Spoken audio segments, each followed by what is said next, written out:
Hello, everybody. Welcome to Tea Time with Jesse. I'm your host, Jesse, and I'm here today with a very good friend of mine, old Beijing buddy, now here in Taipei, where we're filming today's episode, Terrence Hsieh. Hey, man, it's been great to see you. It's good. I mean, Terry and I hung out a ton back when we were in Beijing, and we were both performers of different types. I was a comedian. You're a musician. Yep. Jazz musician and like a pop star now of some way. You play for big pop stars. Yeah. Produce music. Terry was on a lot of the. What are some of the TV shows you did back in the mainland? Back in the day, it was like 我是歌手. Yeah. It was like I'm a singer. Yeah. 蒙面唱将, So like the Masked Singer. Yeah, the Masked Singer, shows like that. It's really great to be able to hang out with Terry. He's one of the people that I was most excited to see when I came back to Taiwan, and we're going to be drinking some oolong today. All right. So this is by the time this airs, you can give it a smell. This is the roast oolong. By the time this thing airs, we're going to have a Taiwan box on there with more information. But this is a roasted Alishan Oolong, and the oolongs here are really good. Like, this is what I was excited for when I came to Taiwan, was the oolongs. And even there's such a variety between like very lightly oxidized, completely unroasted. It's basically like sweet water, and then like very heavy charcoal, roasted, like very sort of like dense. This is somewhere in the middle. But it's been great to be able to discover the oolongs here. So what do you look for in an oolong? The first thing is to understand what you're drinking, because if you get an oolong that is like light, you don't want to be like, it tastes kind of like sweet water. Where's the flavor? And similarly, if you're looking for something light and you get the heavy charcoal, handmade, roasted stuff, you're like, this tastes like, it's like a cigar. What's going on? So finding out what you like and where you like on that spectrum is cool. It's almost like within oolong by itself, you have many, many different teas. And then personally, what I look for is I like for there to be a lot going on, but none of it is like too strong. So it's sweet, but not too sweet. It's like it got some deeper flavors and a little astringency, but like not bitter, and so when I find a tea that's really like balanced like that and easy drinking, that's kind of what I'm looking for. And then also, if you can, getting as close to the farmers as possible, just because you get a better deal that way. So whatever you're drinking, if you can cut out as many middlemen as possible, that's the way to do it. That goes with life, I think. Yeah, exactly. So life is a process of cutting out middlemen. You take a look at that color. So really clear. That's another thing you want to look for, is good color, but like very clear. A lot of good clarity there. The Taiwanese actually drink this first steep. Normally I would wash it out with like pu'er or whatever, but they've been saying especially with the good quality stuff, you don't need to worry about that. So cheers, man. Yeah. Tea time in Taipei. Ooh, yeah. Been good. What do you think? Ah, excellent. It's light, but it's also like, there's a fruitiness to it. Yeah, it's got like fruity, a little body, and it'll open up and get darker, especially as we get going. So I always like hearing your take on making stuff in China and Asia, because we're very similar in some ways, but also very different. So I think we're similar in the sense that we've all had this market of performing that's been in China, Mandarin language stuff, dealing with the Chinese TV, Chinese media system, now exploring what Taiwan has to offer. But also, you're a Chinese American, which changes everything about the way that the industry sees you and deals with you. That's true. And so what kind of made you want to do your music in Asia in the first place? Because you grew up in the States. Yeah. I mean, I didn't really grow up speaking Chinese. Or actually, when I went to college, I really wanted to study Chinese, because that was something I felt a little bit of, I guess you could say, shame about, not being able to speak Chinese as a Chinese American. We would always have these dinners, and my dad would have colleagues from China.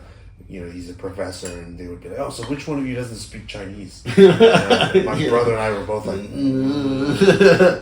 which must have not been fun at all. Yeah, I think there's a certain amount of I wouldn't say shame. Yeah, I guess you could say shame. Yeah, when it comes when Chinese people see each other and then their kids can't speak the language, don't really have a connection to the culture, and they're like, they're not connected. It feels like the world is in a couple generations, we'll all just be the same, people, right? Yeah, exactly. Was it intimidating to look at the idea of studying Chinese, though, as a Chinese American, and starting kind of from scratch? I mean, I had a couple of years of Chinese school when I was a little kid, and I knew how to speak some very basic phrases.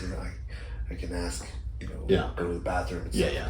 But for me, the intimidation part was when you start learning Chinese and you go to the country, I think this is with like a lot of Asian countries too. People look at you like you should be able to speak the language. Their expectations for you are very different than me. Right. So when you go there, they look at you and they think, oh yeah, you speak great Chinese. Yeah. No matter what or you go like ni hao. They're like, wow, you're doing really hao, Right. Or you can be. I had a joke on that, which is like, I've been here 9 years, but like I don't know if my Chinese has gotten any better because people said it was good the first day. I landed like ni hao. Anyway, so you were in locally with the Chinese music, jazz, pop scene. What was it like? To be a musician in Beijing, I mean, at the time when I first moved there, to be a jazz musician, I mean, it's pretty much like a life that you would have as a musician anywhere else, which may be surprising to some people actually. If you go to a place like New York where you're a jazz musician, you're doing a lot of things that are not jazz, like you're teaching, you're doing a lot of trying to take as much corporate gigs as possible, and just so that you don't have to have the pain of like playing music that you don't want to play, and to play the gigs that you do want to play. So like most people would rather play a corporate jazz gig than like, play type of music or like get a day job that they didn't want to do. Exactly. So, or, I mean, you just have to do something to make up the difference. So a lot of people do teaching, like teach music. There's a music academy in Tongzhou called 现代乐学院, and so a lot of my fellow jazz musicians taught there. I taught at afternoon jazz programs at one of the international schools in Beijing, International School of Beijing. Yeah. I mean, I remember my first year of doing Chinese comedy full time. Did I tell you about the 7-year-old's birthday party I did? Yeah, you did. I remember. The funny, so there was this. I got a call. They're like, somebody has a birthday party. Like, show up at this restaurant, and it turned out to be a 7-year-old whose parents, I guess she liked listening to the radio, and so they were like, that's a talk show, right? And in Chinese, the word for stand-up is 脱口秀. So they're like, my 7-year-old likes talk show, and so they hired me as a stand-up comedian. And the other thing is they didn't have a private room. It was just in the restaurant. Like, it was just like, they were one table amongst other people, and no mic or anything. I guess I'm just like doing my bits for this table. Like I showed up as like a bad waiter who was like trying to like make people laugh to get better tips. And I did, and I'm like, I'm going to eat it. And I ate it for 12 minutes and I bounced, and I probably got a bigger tip than the waiter. So there you go. There you go. But like, that's the sort of gig you got to take in the beginning. Right. And then at that time, what did you think it would be like when you made it in the scene? And was it actually different from when you actually grew in and became more like a bigger member of the scene? Well, I mean, I think there's a difference between being a jazz musician and what I do now, which is producing and working in the pop music industry in China and Taiwan. And for a jazz musician, I was really, your kind of goal is just to kind of make it playing your own music. If you can be a couple different routes. You can be a sideman, which means that you play for other people. And there's not that many jazz musicians in Beijing. So we're kind of a small, isolated community, but very integrated with local musicians and foreign musicians together. So the foreign musicians all speak fantastic Chinese, and so we all, the lingua franca in the jazz community there is Chinese. Because jazz is like originally, was created by Black Americans. And like, do you feel like in some way, like as a Chinese American and them as maybe Chinese or Italian or whatever, because is almost everybody coming to this almost as a second culture because of that creative where it started? And I think it's really interesting that in China, you had a ban on Western music from 49 until 1978, really, when when the end of the Cultural Revolution happened, when they officially kind of began opening up the country. And so every other country in the world has had direct access to jazz music for those like 30 years or 30 some odd years. But China did not. Yeah, it broke for a while. How do you think it changed the way that they dealt with the music to have been cut off for 30 years? And let's be honest, like before 49, there was Civil War, there was world, like people weren't listening to jazz, like regular people may not be listening to jazz. Well, actually, interesting. Yeah. Like in the 1930s and the 20s, Buck Clayton, who was Duke Ellington's trumpet player, was in Shanghai for like a 10-year stint. Or 10 years. Yeah, he was there for quite a while because they basically decided to leave America because they wanted to get out of segregation and all this stuff. They came to China and they had this gig at the Canadrome Ballroom in Shanghai, late 20s, early 30s, right before the Japanese invasion. And Buck Clayton ended up working with this Shanghainese playwright Li Jinghui, and they together basically created the music that was like the foundation of modern Mandopop. Like really? Pop music. Oh. And essentially what Buck Clayton did was he listened to like the folk melodies from what people were listening to. He said, "Oh, if we can put this over a blues scale, we can do this." And so a lot of that like Shanghai aesthetic. So it was very jazz bar-y, the sort of old posters and the cigarette box, Qipao on the poster. A lot of that music was like a collaboration between like Buck Clayton and Li Jinghui. So really, the modern Chinese Mandopop does have black music to thank for as well. That's crazy.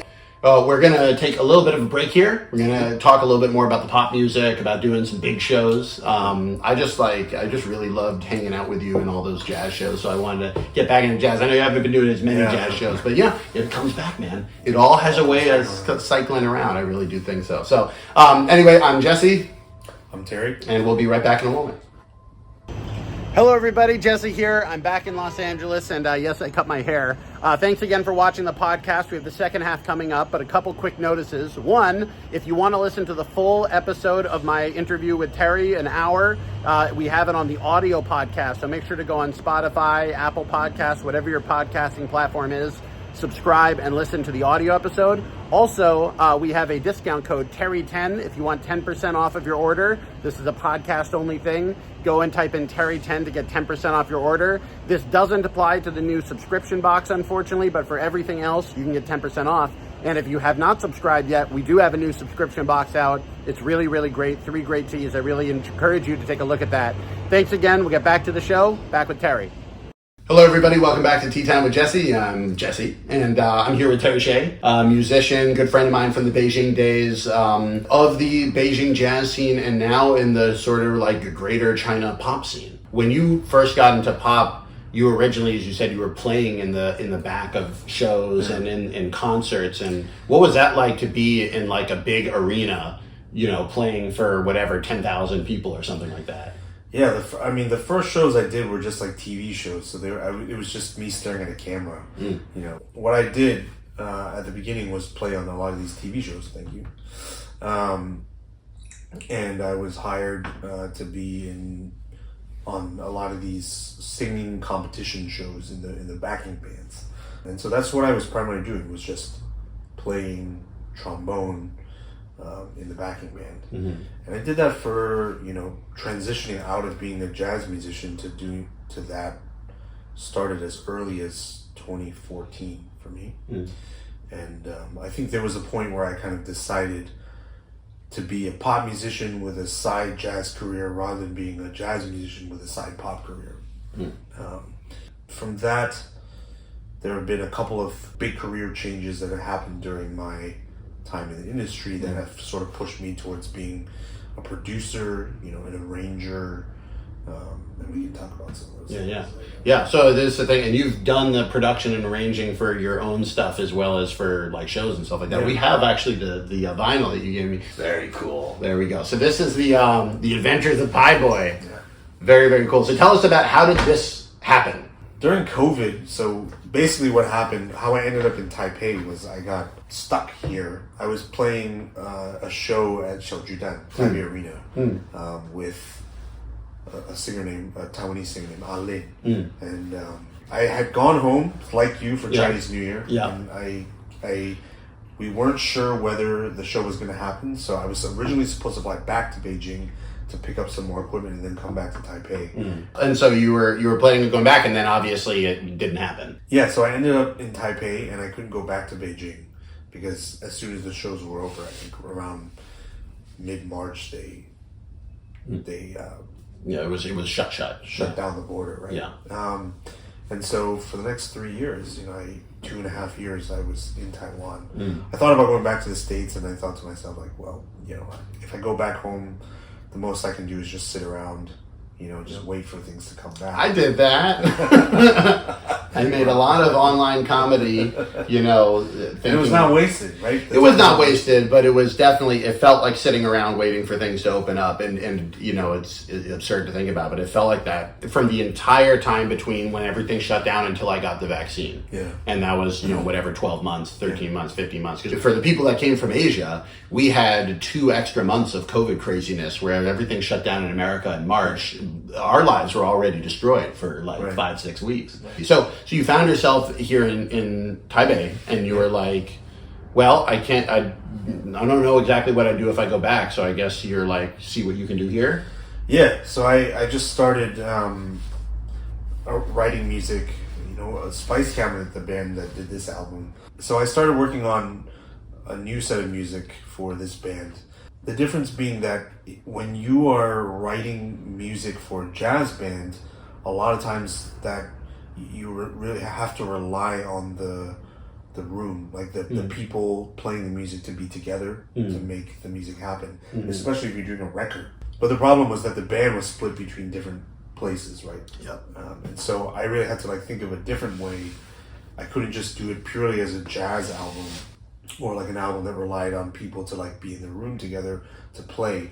And so I started approaching it from a pop music perspective, which is you can plan it all out using technology. And then you can, once you have everything generally planned out in the pop music world, I can send it to LA and have a guy dub strings, or I can send it to New York and have a guy play saxes or guitar or something like that. So during this time, a lot of musicians were trying to think about how to make themselves available online for recording. Fortunately, being in the pop industry, I already had myself set up to work on music in this way.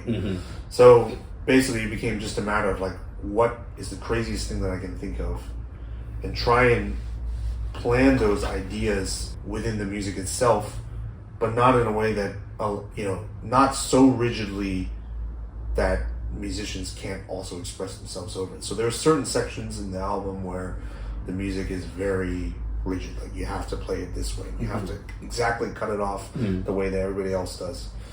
But then there are sections where I send it to Alex, the saxophone, and say, man, do the weirdest thing you can come up with. That's fine. And that's kind of how it came together. So that's how it came together, and then that kind of leads into one of the big career changes for me, which was in Taiwan we won the Jinshujiang for this album. 3 Jinshujiang. Yeah. So what is that for people that don't know? It's sort of like Grammys for Chinese language music. Would you recommend this is one of the interesting things is I'm Jewish, but I know nothing about Israeli music. It wasn't a part of growing up, or there wasn't anything like that. Do you feel if there are Chinese Americans that are in the States now that maybe are just not listening to Mandopop, do you think they should be? Do you think everybody should be listening to Mandopop? Or is it really just if you dig it, dig it. If not, whatever, do your thing. Yeah, I mean, I think if people are interested in connecting with their heritage, a cultural heritage from if you're Chinese American, you want to connect with being Chinese in China. If that's something that interests you, I think it's hugely advantageous to listen to the music and the pop culture, not just the pop music, but the pop culture. What movies they like, the lingo, the way that they talk to each other,